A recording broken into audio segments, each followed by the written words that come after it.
Hey everybody, what's going on? Welcome back to the channel and welcome back to the Guide to Fat Loss. All other episodes of the Guide to Fat Loss will be linked in the description box below. So if you are not up to date after you watch this video, make sure that you check those out. Today we're going to be talking about the difference between nutrient-dense and calorie-dense food.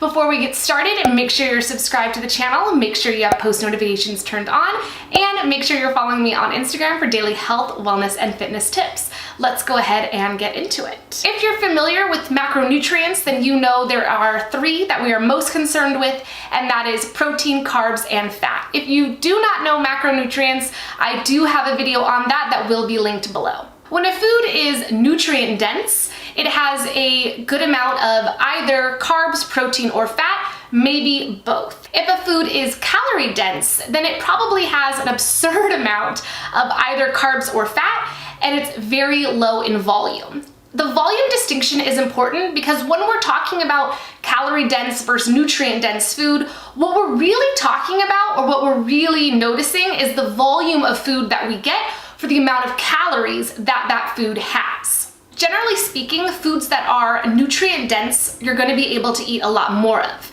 And foods that are calorie dense are going to be very low in volume. A good example of that is with butternut squash spirals, which would be a noodle alternative or a pasta alternative.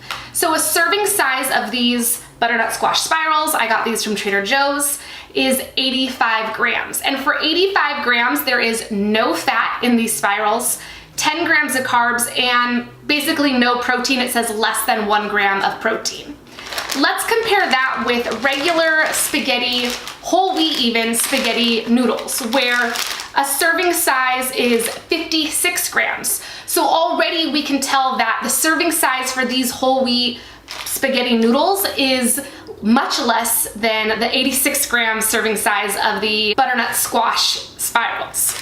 For this 56 grams, you end up with 1 gram of fat, 33 grams of carbs, and 8 grams of protein. So while the spirals had basically just 10 grams of carbs in them, the whole wheat spaghetti noodles have protein, carbs, and fat. And that means that it is more calorie dense because macronutrients have calories. The more macronutrients in any food, the more calories are going to be in that food.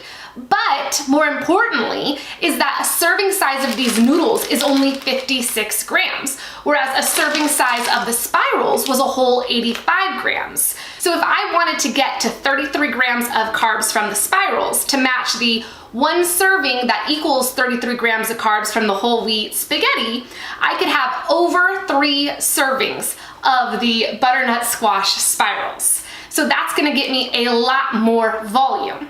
On top of that, because this is butternut squash, it really is much more of a vegetable than the whole wheat spaghetti noodles are ever going to be. That means that you're getting more vitamins and other types of micronutrients in the butternut squash spirals than you are in the whole wheat spaghetti, even though it is whole wheat. And that's an important distinction because for a lot of us, when we think about living a healthier lifestyle and first embarking on that journey, we think it pretty much means choosing whole wheat over white. So whole wheat spaghetti should be a lot better for you than just regular pasta noodles. That's not totally true, and you're not getting all the benefits that you would from using vegetable-like alternatives such as the butternut squash spirals. And the reason I say vegetable-like alternatives is because there are 10 grams of carbs in a serving. That's not really negligible. If you are tracking macros, if you are tracking how many carbs you eat in the day, you're going to want to consider the 10 grams of carbs that are in here. Whereas with something like broccoli or cauliflower, that's definitely a vegetable, not a vegetable-like alternative. There's negligible amounts of carbs in those, basically less than 5 in a serving. And so that is a definite vegetable with just pure micronutrients in it, whereas this is a vegetable-like alternative with many more micronutrients in it than whole wheat or even white pasta or its basic, like normal alternative, but you still have to think about the carbs that are in it.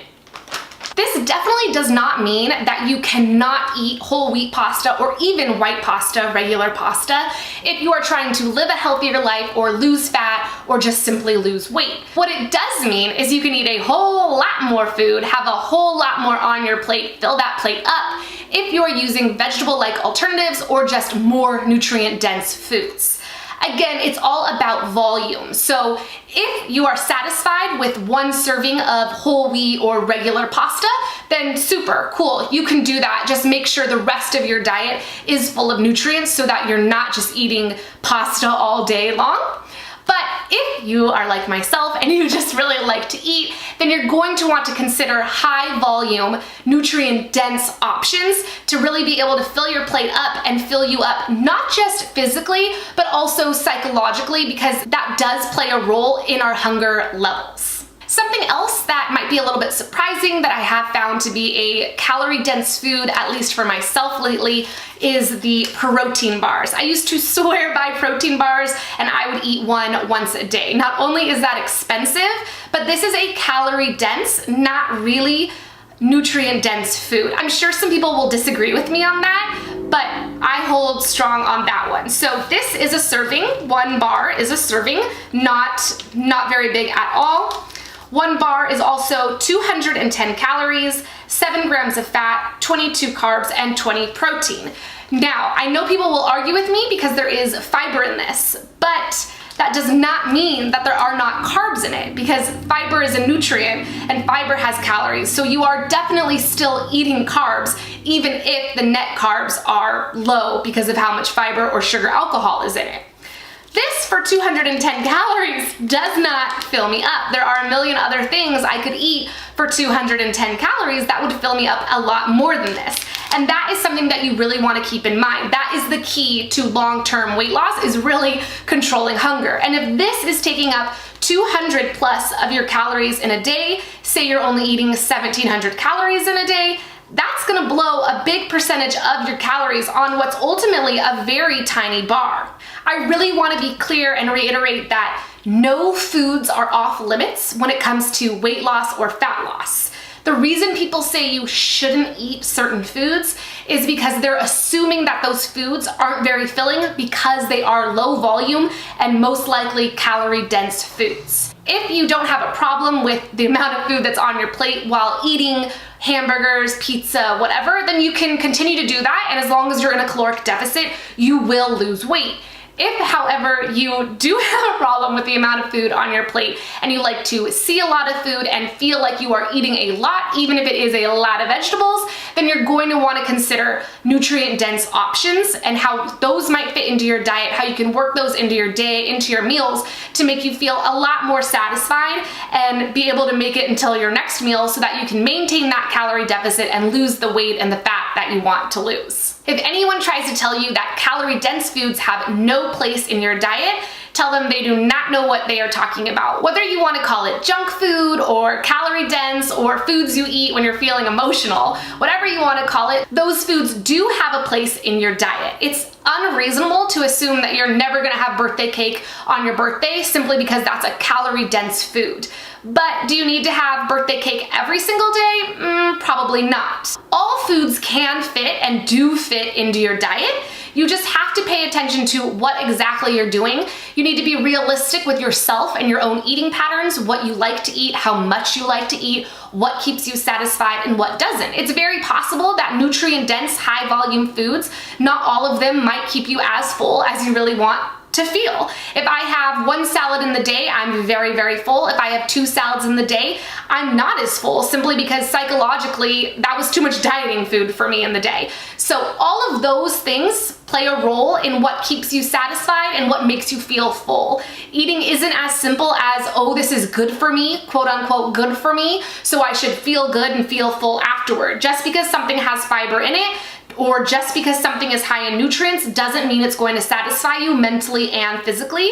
You need to be able to find that balance for yourself, and that's really the key to long-term sustainable healthy living, is understanding the balance of fun foods and nutrient foods, or calorie dense foods and nutrient dense foods. When you master that, the rest of life can go on, because you no longer have to worry about your nutrition. You don't have to worry about what foods you're eating or not eating or what you should be doing. You know what you can do, what will work for you, and you do that. So really, really what I want you to take away from this video is that nutrition and satiety, being full, all of that is very personal, and no one can tell you what foods you need to be eating, only you can. And really the best way to figure that out is through experience, is through trial and error. It's hard because it sucks to fail, but in order to succeed, we're gonna have to fail a couple more times than we'd like to. So I really encourage everyone to just play around with their own nutrition, really pay attention to the foods that you're eating and how they make you feel, and when you like to eat certain foods and when you like to eat other foods. And when you can pay more attention, you start to pay more attention to that, you're gonna learn some patterns and you're gonna figure out what really works for you and your lifestyle. I hope this video was helpful for you guys. I hope I helped you understand what nutrient dense versus calorie dense really means. And I hope I helped you feel empowered to eat whatever foods that you want to eat, because that is something I'm very passionate about. I'll be sure to catch you guys next time on our next episode of The Guide to Fat Loss. Make sure you watch all the videos that I have linked below. Those are all the other episodes of The Guide to Fat Loss. Other than that, make sure that you're subscribed to the channel, make sure you have post notifications turned on, and make sure you're following me on Instagram for all the calorie and nutrient dense foods that I like to eat and post in my story. I'll see you guys next time.